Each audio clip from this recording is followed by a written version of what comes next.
And you are watching The Lady in Red in Picard, episode 9 of season 2. The Lady in Red. You know, one time I was a Lady in Red. So the Borg Queen is inside her. Oh my god. And she's gonna take off her clothes in this episode. Spoiler alert. Or maybe it's not much of a spoil. Unless if you're into this kind of stuff. 50 Cents of Borky stuff. Ooh. So there she is. The bestest ever. Just like Star Wars. No clothes on. She goes to her former body. Oh yeah. She pulls down. She's like, oh. Wow. Well, we look better. Ooh. Ooh, oh my god. Oh no. Oh. It's like a soul sucker. See, we went inside the blonde, that little Borg Queen. Wow. So amazing. Like the bestest ever, do you think? So it's like she has to go back to her body. So she goes back to her body and just sucks the nanobots and stuff. The Borg technology into her body, into her new body, and that's what's happening. I started thinking about other movies and stuff, other shows and stuff, where there's a concept of I don't know, like taking over somebody's body, like if you're a robot or you're an alien and you take over somebody's body. I'm thinking about like the Predator. And there's a part where it's like there's an alien baby inside somebody and it comes out of the belly. It's like shocking. I'm starting to feel more like myself. What? No way. Feeling like yourself? Who are you? What? Planets. And still, you always needed more.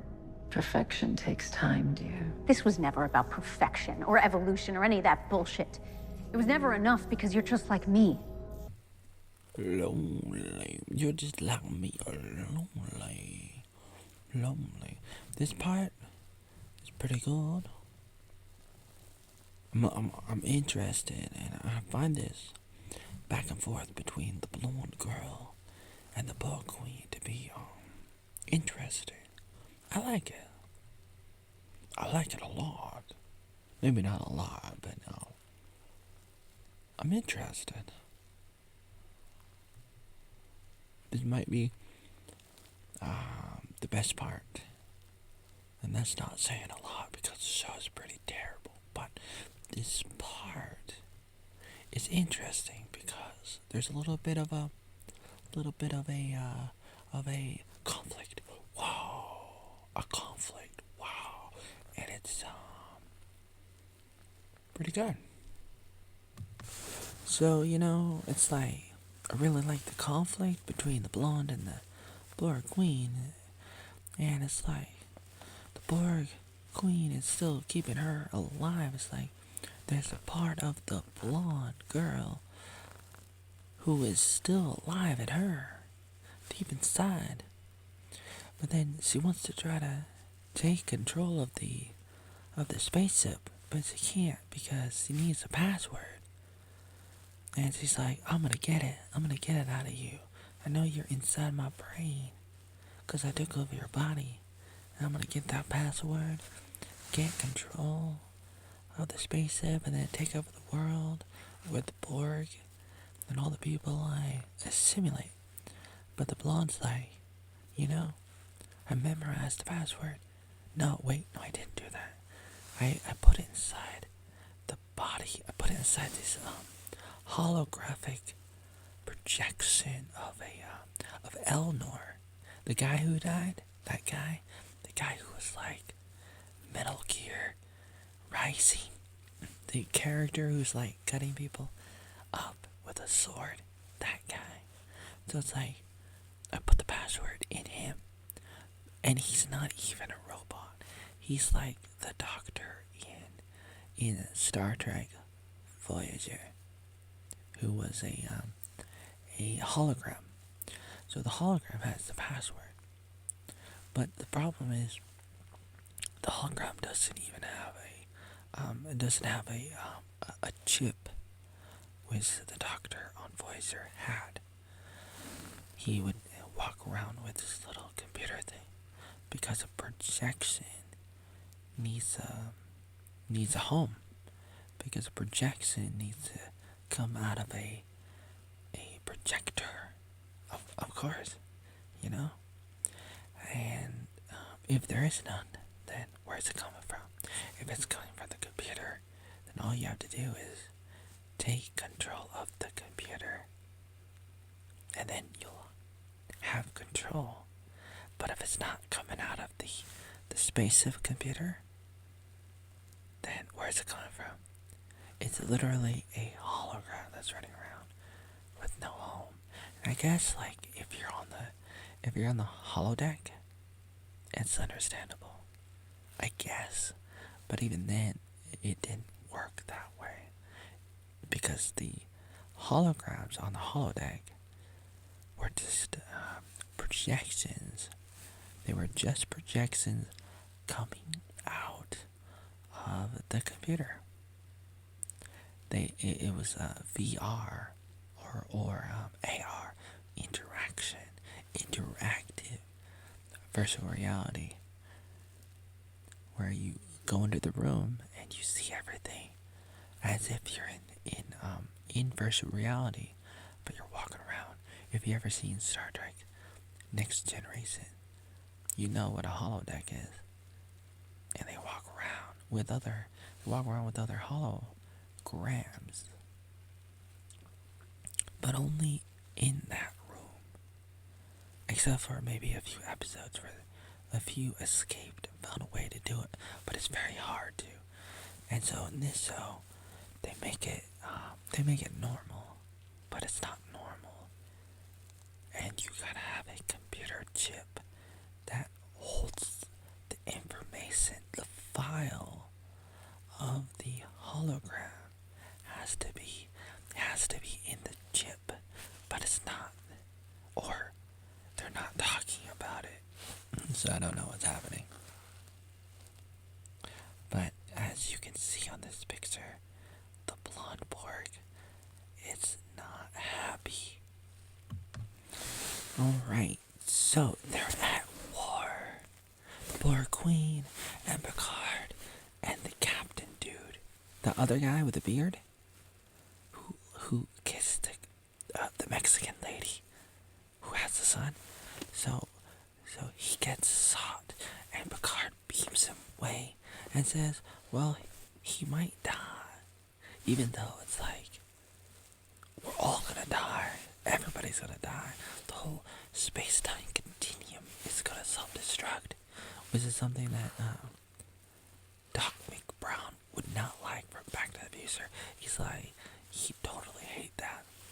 He'd totally be against that. So it's like, what could be worse than this? Nothing. But he's like, oh, you got a little boo-boo on your arm. You know, if that happened to Rambo, it'd be no big deal. It's like, you're in a life and death situation, a war of the worlds, which is something that, you know, Tom Cruise would understand. It's like, what do? You need all the people you can get to fight against evil. Like, the Borg is so bad, but it's like, am I supposed to feel sorry for the Borg? And you're gonna send them away because he got a little wound on his shoulder because he got shot in the shoulder. Is he gonna bleed to death? No, I've seen a lot worse. And then there's a Mexican standoff. Not Data is talking to Picard and it's like, hey, I'm gonna have a legacy, but you gotta not stand in my way. And then you'll be able to have a future. And Picard is having all these flashbacks. Still, he's still having these flashbacks from when Picard was a boy, and he was playing hide and seek. And so he's like, "You're gonna have to find us. You know, you're gonna have to try to find us and catch us, like we're playing hide and seek and tag." And he's like, okay, and they start firing at him. Now this interaction is very interesting, and I like the idea because it's like his house is built on a bunch of tunnels because of the Second World War, and because it was like in Germany or something, and they had to like escape or something. The people back then in the 1930s, 1940s, and so the house and the tunnels underground is like a maze, and so it is an interesting concept to have a conflict, to have this interaction between Picard and a familiar face, Data, the robot. They had a good relationship during the show, Next Generation, but this is not Data, the robot, the android. It's his super great grandfather, something like that, who looks identical to the robot and to the maker of the robot.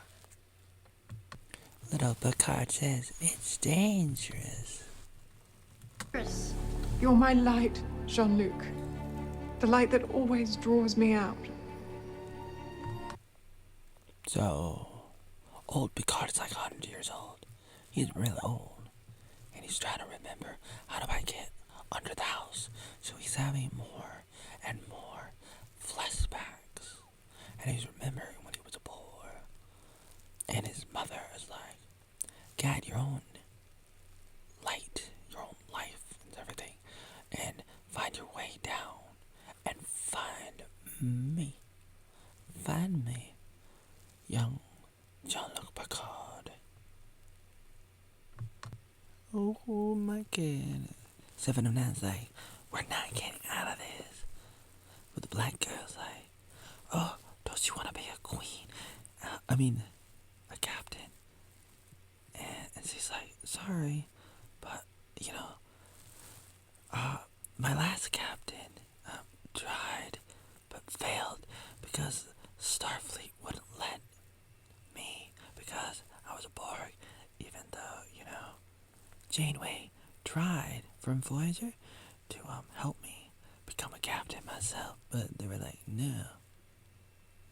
Oh, man. Oh, hey, man with a beard. Oh, I like you. And my son likes you, too. I gotta rewire this, and then I can get control. All I have to do is just rewire this. And I would like to rewire your brain. You're gonna get yourself killed. Even though I love you. This is too crazy, even for me. A Mexican girl. Yeah. Oh my god, you know how hard this is? It's technology. I'm gonna have to let go. And you, I'm gonna have to let go when you go bye-bye. 'Cause I can't go with you. Even though, Doc took his wife from Back to the Future 3 from the 1800s. Mr. Doc Brown was able to have his wife and have some babies, even though he was from the future.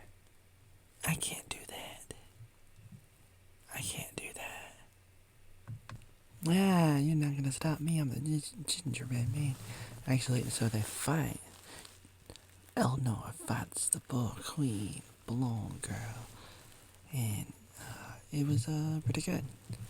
Meanwhile, Picard is still in the basement, running and running with the other girl, the other lady, who is like, they were like lovers, except it's not the same person.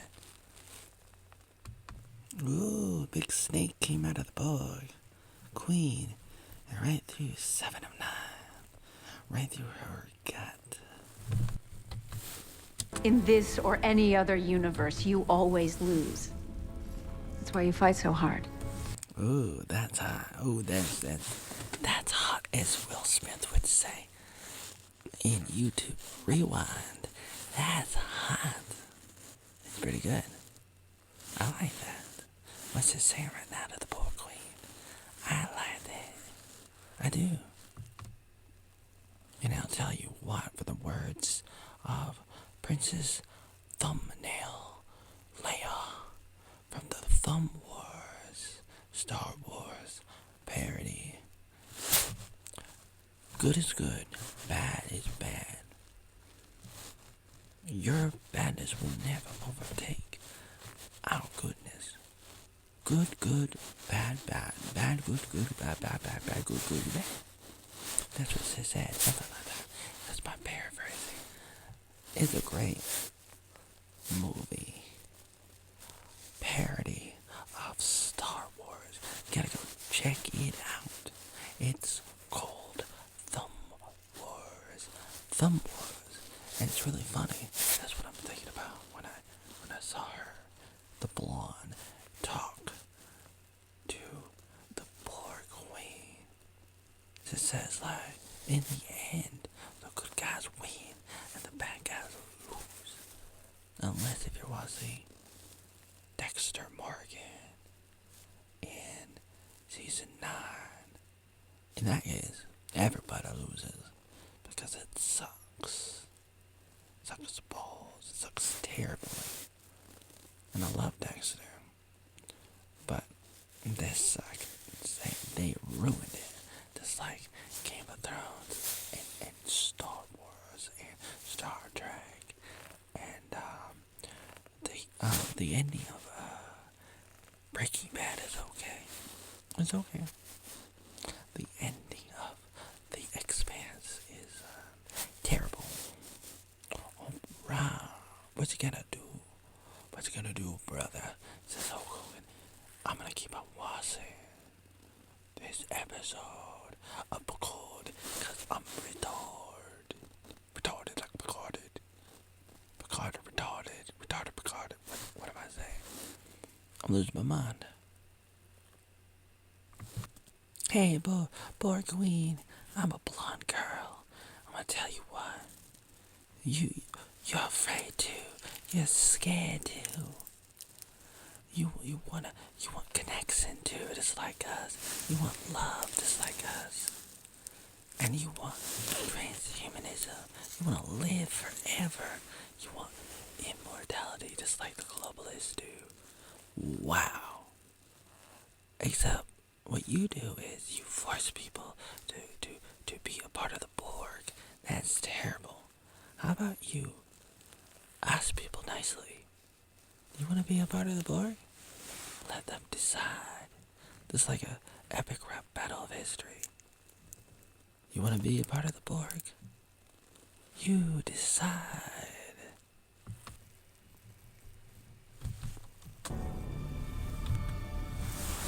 Let's build a universe of sevens. Let's start with this one. So now, I don't know what's going on. Is the blonde taking over the Borg Queen?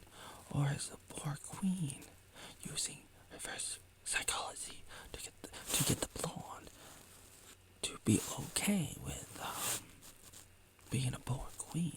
Because the Borg Queen took over her body. And she's using the illusion of free will, free choice. And so the blonde's like, hey, take over 7 of 9, but make her into a great individual, don't be the Borg like you used to. Help people become individuals, like 7-9 became an individual, and we can go around saving people all over the universe, making billions and billions of 7-9s. Sounds interesting on the outside, but in reality, I don't know if that would work. Oh, looks like, spoiler, looks like the mother of Picard hung herself. I don't like this. Oh, baby, 709. It doesn't matter if you're just a girl or a Borg. You're the most extraordinary woman I've ever known. Right. After that, Blonde Borg Queen runs off with the space, and she says, in order for them to save the day and everything, one Renee must live and the other Renee must die. They're talking about the great grandmother, super great grandmother of Picard. I don't know what that means. How can there be two Renees? I don't know. I'm thinking about this episode, and I'm thinking about this second season of Picard. All the things that's happening. There's a couple different storylines. One of the bigger storylines is the thing about the Borg and the Blonde and the interaction. I find it to be interesting. Yeah, pretty good in some ways. So I like that. I like the Borg Queen. Yeah, I like this. I like 709. So, I like Borg stuff. It's interesting. But the biggest thing that you see in season 2 of Picard is the backstory of Picard and his mother. And I'm thinking about it, and within the universe of Star Trek, I don't know how I feel. How do I feel about it? Does it fit in context with the next generation? I would say, I don't know. Maybe not so much. And in general, it's so different. With can be okay. It might be okay. If you want to tell a different story, if you want to tell stories in a different way. They did that with the movies. They told a more dramatic story in the movies. They went away from the normal template that they had in Next Generation. And you can do that, but there should be some spirit of the Next Generation in the movies. And I think they had a little bit of that, but only a little bit. But now with this show, it's even more different. And a lot of people don't like it. And I can understand some of it. I might be okay with some of it. But the bigger picture of what they're doing is devastating. Like having Picard's mother kill herself, is that okay? Within the real canon of Star Trek, is it okay? I would say, I don't know. It's possible, but was Picard's mother actually depressed and suicidal? And if she was, wouldn't Picard know? And these are a lot of good questions. And what would be the real canon? What would be the real canon for Picard? I don't know. I look at this show and I think of it as more like fan fiction, like extended universe kind of stuff. It's like not really Star Trek, so it's not really canon in my mind. So what would be is the question. I don't know. There's a lot of questions that you have to ask, and how would other writers deal with it? There's the story, and then there's the execution of the story. And George Lucas didn't do so good in the prequels. The story is good. There is a great story to be told in Star Wars, but it's still very hard to tell the story. I love Red Letter Media. They talk about that. They talk about this too. And it's hard to tell the story. And the story is good. How Anakin Skywalker becomes Darth Vader in Star Wars. It's great. I like it. And there are some stories to be told. And some stories that were told in Star Trek, the universe. All of it. And especially Next Generation, which is my favorite show. I've not seen a lot of Deep Space Nine. I probably should. And then there's Stargate and Battlestar. I like Battlestar. I've not seen a lot of Stargate. Stargate is interesting. I should watch that too. So a lot of shows I need to watch, but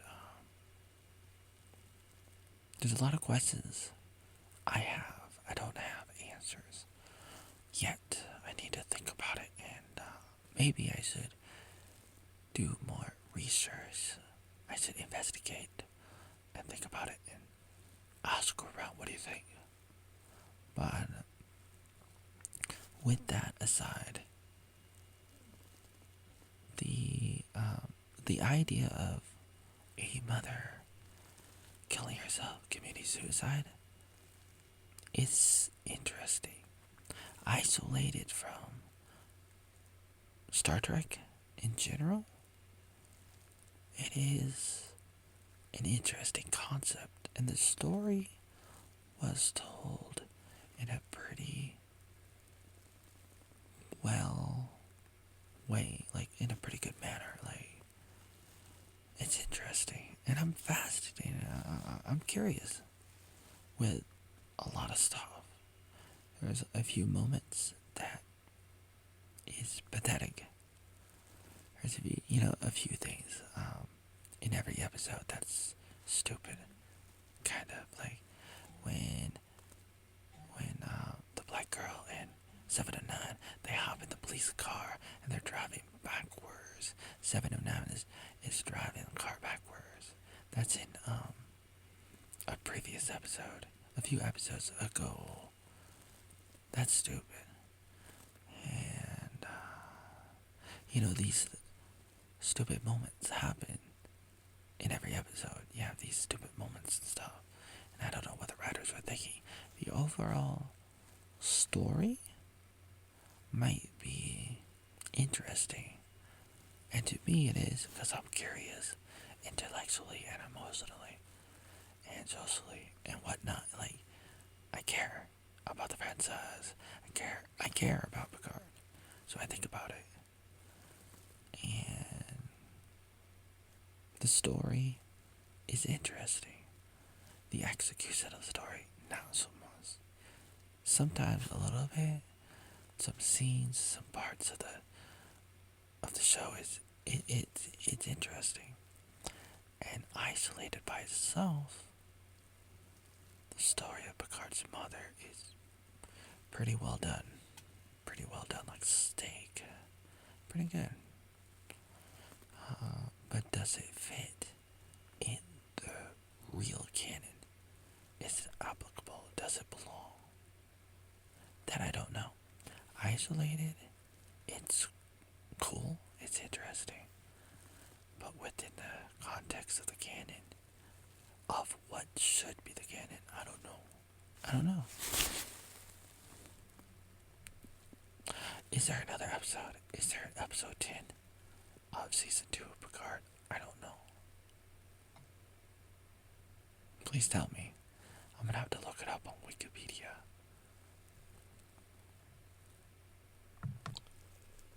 Oh, there is one more episode for season 2 of Picard. It's coming May 5th. Oh wow, alright. Star Trek Picard coming on up. It's not next generation, but it is a little bit of eye candy. It's a little bit of some member berries. It's interesting a little bit. It's not really Star Trek, but it is, it's interesting. Should I watch it? Just to see what the hell they're doing to my beloved Picard. What are you doing with my Picard? I say to them.